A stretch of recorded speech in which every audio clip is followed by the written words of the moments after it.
É exatamente aquela doutrina que não se sustenta pelo crivo da palavra de Deus.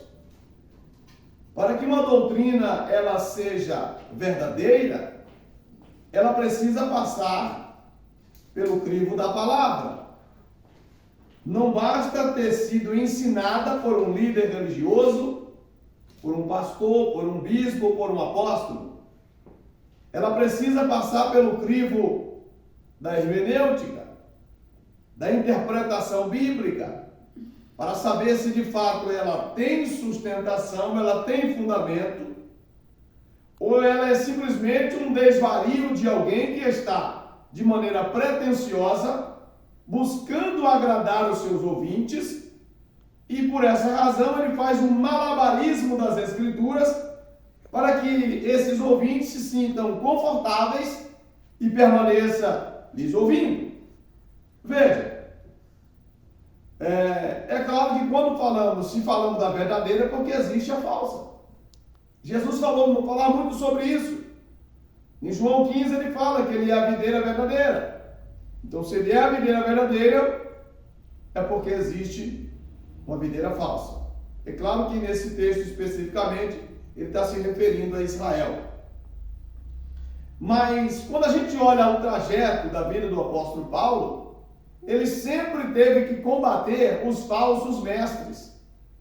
E nessa carta, tanto na primeira como na segunda carta que ele escreve ao jovem pastor Timóteo, ele deixa muito claro, e ele diz assim: Timóteo, nos últimos tempos sobrevirão dias trabalhosos, de maneira que as pessoas não sofrerão a sã doutrina. As pessoas terão comichão nos ouvidos. Desse jeito. E elas não quererão ouvir a verdade.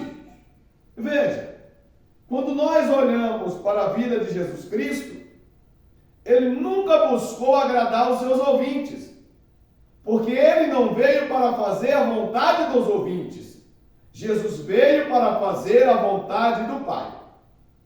Então, tudo que ele fez em nome do Pai. Tudo que ele passou em nome do Pai. Até no momento de maior agonia da sua vida, ele pede ao Pai para, se for possível, concluir aquela obra sem que ele tivesse que passar pelaquela agonia. Mas como não era possível, ele suportou a dor, suportou a afronta, suportou a agonia por amor às nossas vidas.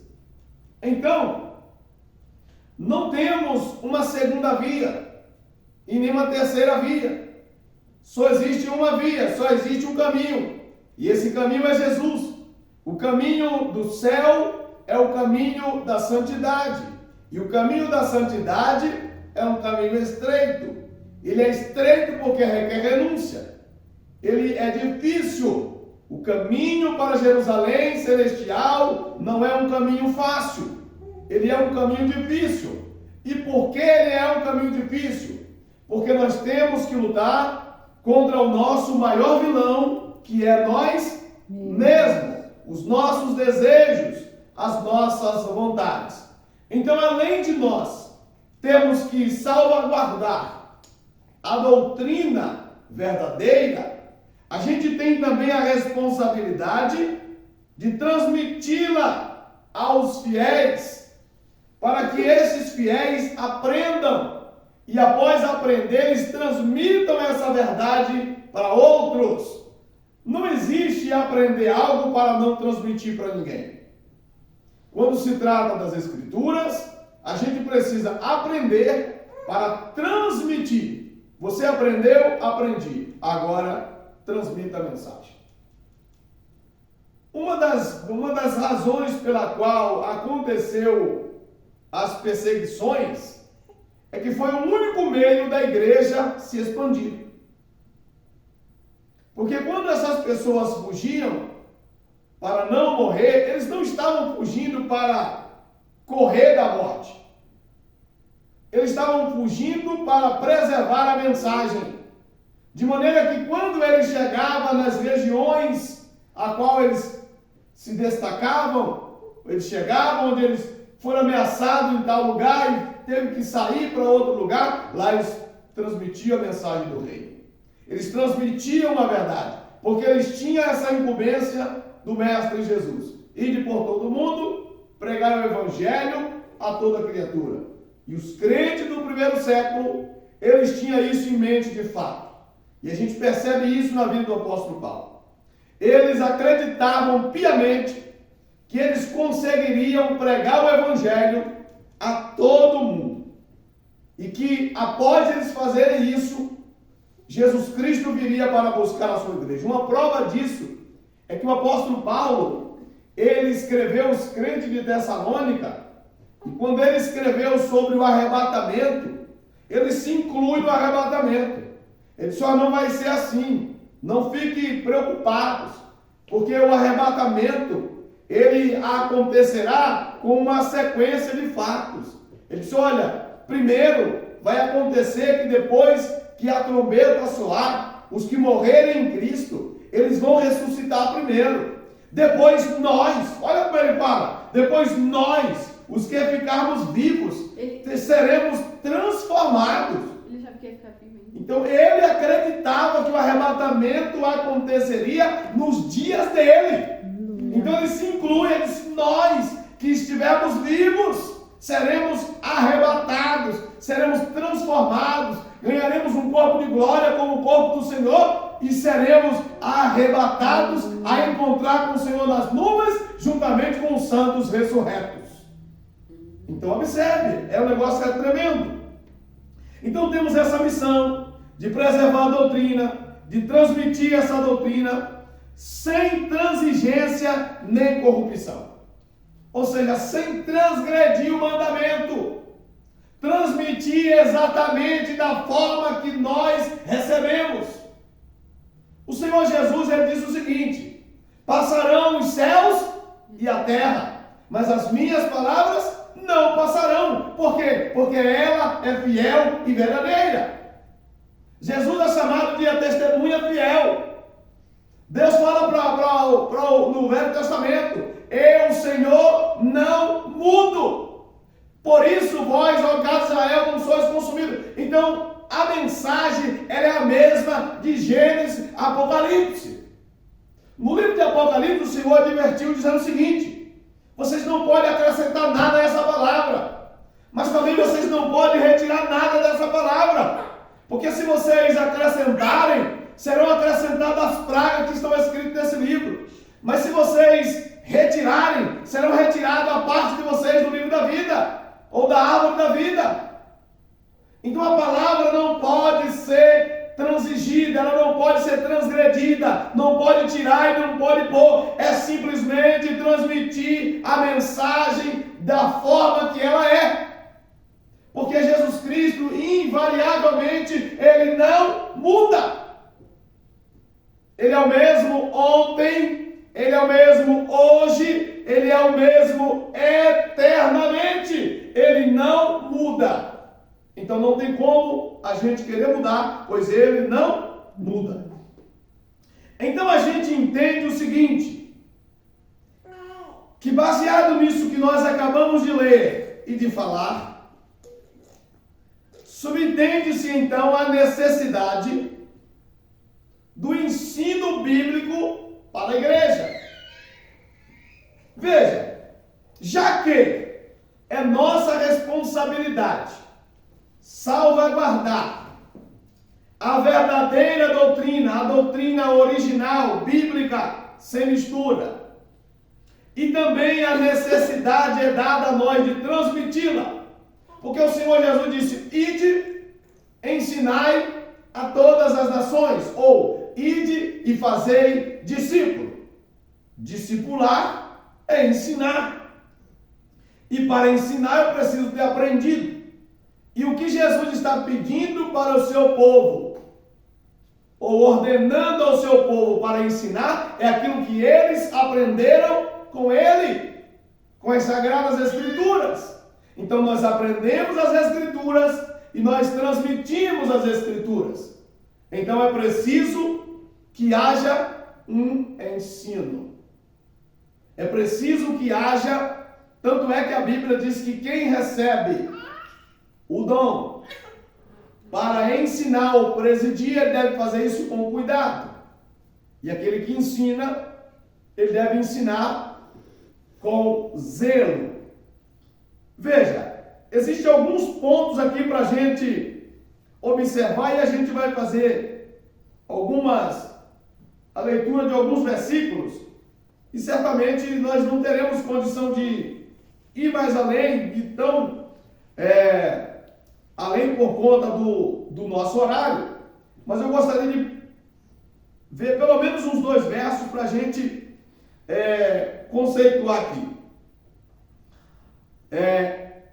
A Bíblia menciona as seguintes razões para o ensino bíblico ou teológico, quer no lar da igreja ou na sociedade. Primeiro, transmitir o evangelho, o primeiro motivo é transmitir o evangelho de Cristo a crentes fiéis, para que conheçam. Vamos ver um texto bíblico aqui, 2 Timóteo capítulo 3, versículo de número 15. E que desde a tua meninice sabes as sagradas letras, que podes fazer-te sábio para a salvação pela fé que há em Cristo Jesus. Paulo está se referindo aqui a Timóteo. Timóteo conhecia a Bíblia desde a sua infância. Então nós estamos falando que a Bíblia, ela precisa, a doutrina bíblica, ela precisa ser ensinada para que as pessoas, elas tenham um total domínio. É importante que a gente transmita essa mensagem para as pessoas. E nós vemos aqui que o verso de número 15 diz que Timóteo, ele conhece as Sagradas Escrituras desde menino. Se nós pularmos um verso anterior, que é o verso 14 desse capítulo 3, de 2 Timóteo, ele diz assim, tu, porém, permanece naquilo que aprendeste e de que foste inteirado, sabendo de quem o tens aprendido. Ou seja, ele não aprendeu de qualquer um. Ele sabia que quem ensinou, de fato, havia aprendido e que aquele ensino era verdadeiro. E aí ele diz no verso 15, e de que desde a tua meninice sabes as sagradas letras que podem fazer-te sábio para a salvação. Então, entendemos que o ensino bíblico, ele serve para solidificar ou para dar base às pessoas para a salvação. Logo, nós então quebramos aquela crença, aquela falácia. Quando alguém pergunta ao fulano se ele é salvo, ele diz que Deus sabe. Ora, nós acabamos de ler que o ensino das Escrituras é poderoso para nos salvar. Então, se eu aprendo as Escrituras e eu aplico as Escrituras, eu estou exatamente tendo um comportamento de um salvo. É isso que vai me fazer salvo. É preservar a doutrina, preservar o ensino, preservar aquilo que eu recebi de Jesus. Os apóstolos eram incumbidos de transmitir a mesma mensagem. Assim como os judeus do passado, eles tinham que transmitir a Torá para os filhos, ali o Pentateuco, os livros de Moisés, ou a lei de Moisés também chamado. Eles tinham que incutir na cabeça dos filhos. Assim a igreja primitiva tinha também a incumbência de seguir transmitindo o evangelho para as pessoas. E era em forma de ensino. Observe que ele não está falando de pregação. Ele está falando de ensino. A pregação ela é mais solta. A pregação é algo mais abrangente para atrair os ouvidos dos ouvintes. Mas é claro que essa mensagem, ela precisa ser uma mensagem bíblica. Ela precisa ser uma mensagem cristocêntrica. E ela também precisa ser uma mensagem profética. Mas a pregação, ela pode ser mais curta. Ela não precisa ser tão profunda. Porque quem vai fazer a obra é o Espírito de Deus. Então você fala e o Espírito de Deus convence e a pessoa vem. Como a Bíblia diz, vinde como estáis, não precisa de muita coisa para o cara vir. É como a rede, lançou a rede, vem. Agora, quando ele chegou aqui, agora ele vai ser instruído. Ele vai ser agora ensinado. Ele vai agora entender quem é o dono da igreja. E o dono da igreja não é o pastor. Ele vai entender agora quem é que manda na igreja e que vai mandar nele. Ele vai entender agora quem é que de fato vai passar a reger a vida dele. E aí a gente vai ver mais um Jeremias 2:8.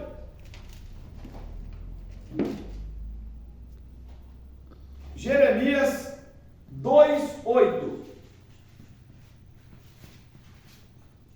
Jeremias 2:8 diz assim, os sacerdotes não disseram, onde está o Senhor?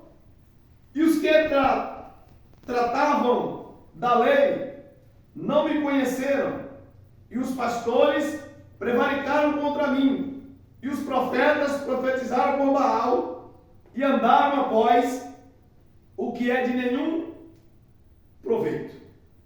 Observe aqui. Por que as pessoas diziam, onde está o Senhor?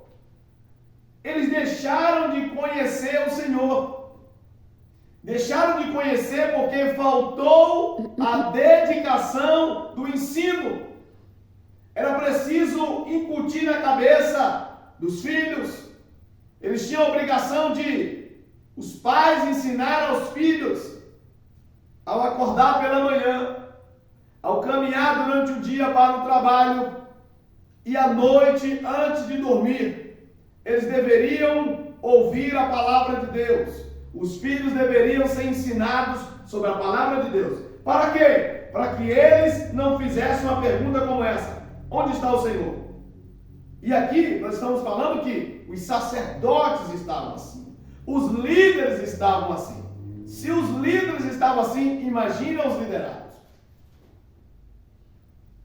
Bom, temos mais um versículo, 2 Timóteo 1,14. É importante guardar a palavra.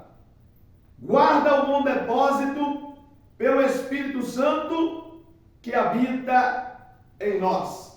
Então, é importante guardar a palavra. O Salmo de número 119, o salmista diz, eu escondi a tua palavra no meu coração para não pecar contra ti. É importante a gente guardar a palavra no nosso coração, para poder ter acesso a ela, para que a nossa vida seja uma vida guardada pela palavra e seja uma vida alicerçada também por essa mesma palavra. Também nós temos a incumbência e por meio da palavra nós devemos ensinar a verdadeira fé bíblica. 1 Timóteo capítulo 4, versículo 6 e 11. 1 Timóteo capítulo 4, versículo 6 e versículo 11. Propondo essas coisas aos irmãos, serás bom ministro de Jesus Cristo, criado com as palavras da fé e da boa doutrina que tens seguido.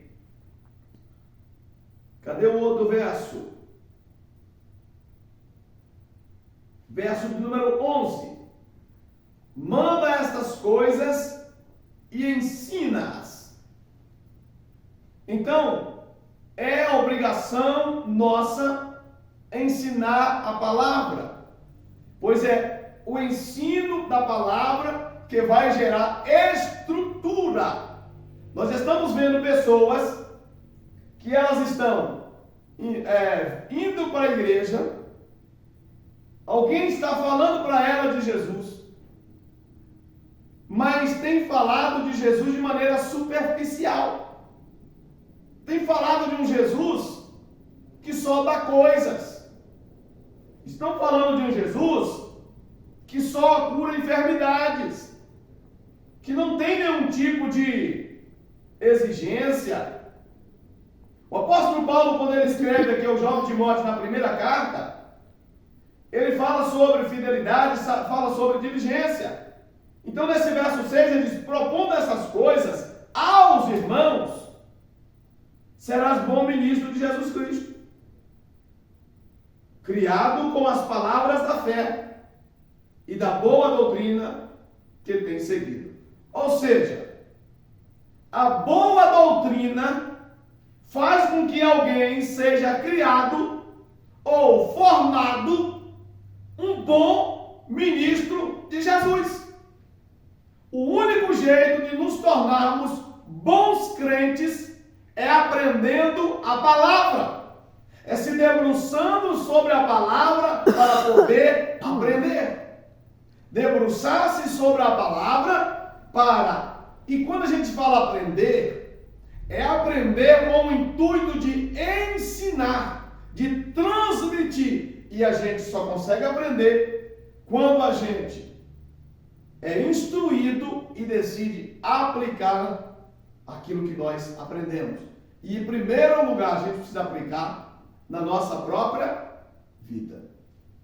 Então, o verso 11, manda essas coisas e ensina-as. Ele diz, manda fazer. Ensina como faz. E aqui nós estamos falando que é preciso fazer pelo exemplo. O apóstolo Paulo, e aí nós lemos, o que nós lemos nesse capítulo 2, dessa segunda epístola, verso 2. Paulo diz assim, porque ele está falando mandar e ensinar. Porque se as pessoas estavam longe, eles tinham que, de fato, delegar, mandar. Mas a ensinar é estilo pegar na mão, é mostrar como faz. E vejam o que ele está falando sobre ele mesmo. Timóteo, o que de mim, entre muitas testemunhas, ouvistes, confia a homens fiéis, que sejam idôneos, para também ensinar os outros. Então não é qualquer pessoa que também tem que ensinar. Para essa pessoa ensinar, você tem exemplo. E o apóstolo Paulo está dizendo, olha, se alguém falar de mim, você deve dar crédito a essa fala, se essa pessoa de fato ela tem crédito, se ela é uma pessoa de caráter, se ela é uma pessoa de princípio, para que ela fale, ela precisa ser uma pessoa de verdade, para que você saiba o que ela está falando, se de fato é verdade. Você não vai dar crédito a qualquer um. E para finalizar esse primeiro ponto, ele fala também sobre a transmissão do ensino para que as pessoas se tornem santas. A santidade devida. Romanos, capítulo 6, versículo de número 17. E aí a Bíblia fala sobre santidade. Mas graças a Deus, que tendo sido servos do pecado, obedeceste de coração a forma de doutrina a que fostes entregue. Aqui santidade, ela está falando de obediência. Ele está falando de renúncia. Ele está dizendo, olha, vocês no passado foram servos do pecado, mas vocês eles agora estão obedecendo de coração a doutrina. Então a doutrina não é só simplesmente para ser pregada, para ser ensinada. A doutrina é para ser aprendida. A doutrina é para ser aplicada. Caso contrário, não tem sentido algum. Porque o aprendizado da doutrina atrelado à aplicação pessoal implicará numa mudança de vida total. O apóstolo Paulo deixa claro, ó, no passado, vocês eram servos do pecado. Mas agora, por causa da doutrina, vocês agora obedecem de coração. Essa doutrina que lhes foram entregue de coração, ou seja, não foi imposição. Ela foi ensinada. E as pessoas decidiram viver como novas criaturas, obedecendo à doutrina. Logo, quem não gosta de obedecer doutrina é porque ainda não foi liberto. Ele ainda está, como diz aquela máxima, ele ainda é um crente Raimundo. É um pé na igreja e um pé no mundo. Recentemente, nós falamos ali para uma jovem e eu busquei entender o que levou-a sair da presença do Senhor. E aí, naturalmente, eu fiz uma pequena investigação rápida. Perguntei se ela já tinha lido a Bíblia inteira. Nunca tinha lido. Então a primeira pessoa que disse que para ela não tinha mais jeito, ela sucumbiu. A Bíblia diz: examinai as Escrituras. Disse Jesus: são elas que testificam a meu respeito e cuidais de nela a vida eterna. É preciso ler a Bíblia. É preciso estudar a Bíblia. É preciso crer na Bíblia. Para que a gente tenha a nossa fé solidificada. E aquela jovem, ela caiu da fé.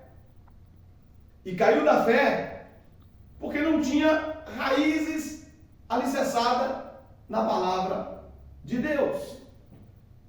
Porque não tinha essa doutrina. Nunca aprendeu, nunca foi instruída.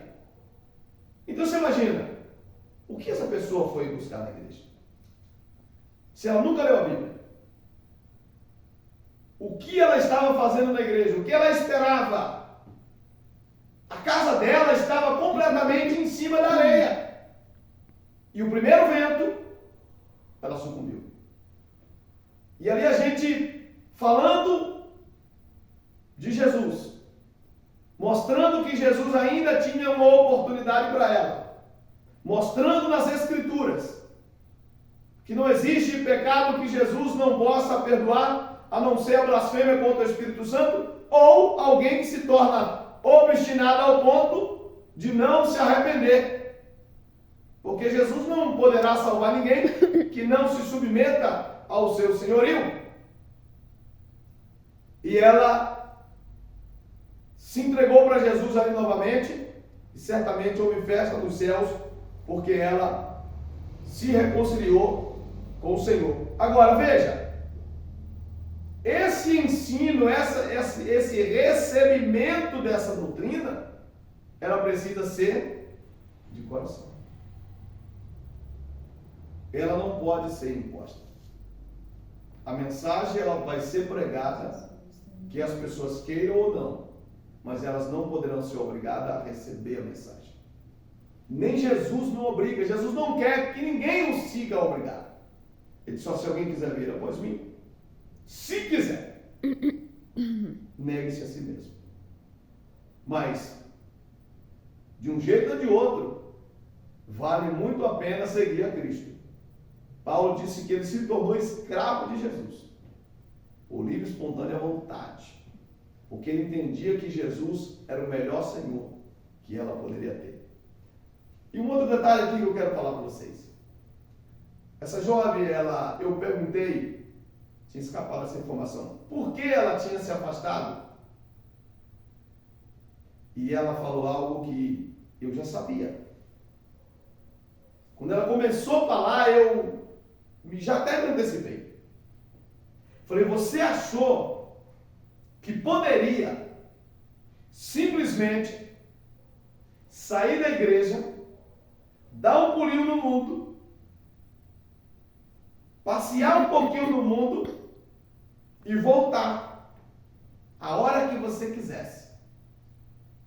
Foi isso? Ela falou, foi. Falei, só que quando você abandonou Jesus, você descobriu que você agora estava no domínio do inimigo. E lá não tem livre-arbítrio. Lá não tem livre escolha. Lá você vai ter que servir o inimigo, querendo ou não, e ele ainda irá lhe oprimir. Ela falou, é verdade. E eu falei, por que eu sei disso? Porque eu já estive do outro lado. E eu tive essa mesma ideia. Achei que eu poderia simplesmente no mundo participar de algumas coisas e voltar de novo. Só que espiritualmente a Bíblia diz que existe o reino das trevas, que é de onde nós éramos. E a Bíblia diz que Deus nos transportou do reino das trevas para o reino do amor do seu Filho. Por isso há um alívio quando a gente vem para Jesus, porque agora nós não estamos mais algemados, agora nós não estamos mais dominados pelo pecado, e essa é uma das razões pela qual nós devemos preservar a doutrina. Porque a doutrina é para nos manter de rédea curta. A doutrina é para nos manter do lado de cada cerca. A doutrina é para nos mostrar, isso aqui são limites para preservar a tua alma e o teu espírito. Porque no reino das trevas está tudo liberado, mas o fim é morte. No reino dos céus, no reino de Cristo, nós nos preservamos ou nos privamos de algumas coisas para não termos as nossas vidas destruídas. Por quê? Porque o melhor e maior presente Ele deixou para o final. Pois a Bíblia diz que quando chegarmos no céu, só vai ser alegria. Amém. Quando chegarmos no céu, não haverá mais morte, não haverá mais pranto, não haverá mais dor. Então, nós poderemos cantar: valeu a pena esperar. Glória a Deus. Valeu a pena confiar. Valeu a pena se privar. Valeu a pena se entregar de corpo e alma. Valeu a pena não ceder os prazeres carnais. Amém. E para finalizar o último texto, 1 Timóteo capítulo 6, versículo de número 3. E aí a gente encerra. Está escrito assim: se alguém ensina alguma outra doutrina, e se não conforme as sãs palavras de nosso Senhor Jesus Cristo, e com a doutrina que é segundo a piedade, é soberbo e nada sabe, mas delira acerca de questões e contendas de palavras, das quais nascem invejas, porfias, blasfêmias, ruins suspeitas. E tem mais coisas. Contendas de homens corruptos de entendimento, privados da verdade, cuidando que a piedade seja causa de ganho. Aparta-se dos tais. Então veja, se alguém ensina outra doutrina E de novo nós voltamos para o ponto em que iniciamos. E finalizamos exatamente onde começamos. Se alguém ensina uma outra doutrina, ou seja, uma doutrina não bíblica, porque alguém pode até estar ensinando a Bíblia, mas uma doutrina não bíblica. Porque ele está usando a Bíblia, mas está ensinando da própria cabeça. Está tirando as falas de contexto para gerar uma falsa base daquilo que ele quer transmitir para agradar os ouvidos dos ouvintes. Então, para você descobrir se a doutrina ela é bíblica ou não, é só pensar. A doutrina exige de mim ou não? Se ela não exige do pecador, essa doutrina não é bíblica. Se não dói, essa doutrina não é bíblica. E eu digo doer, não estou dizendo no sentido de viver uma vida sofrida. Eu estou dizendo doer no sentido porque o Evangelho, ele é confronto. O Evangelho não é conforto.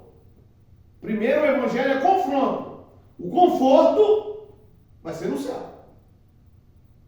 O conforto é saber que tudo que nós estamos passando está nos projetando para nos tornar pessoas melhores e para aguardar o grande momento de estar com Cristo. Amém? Amém. Guardemos essa palavra em nome de Jesus.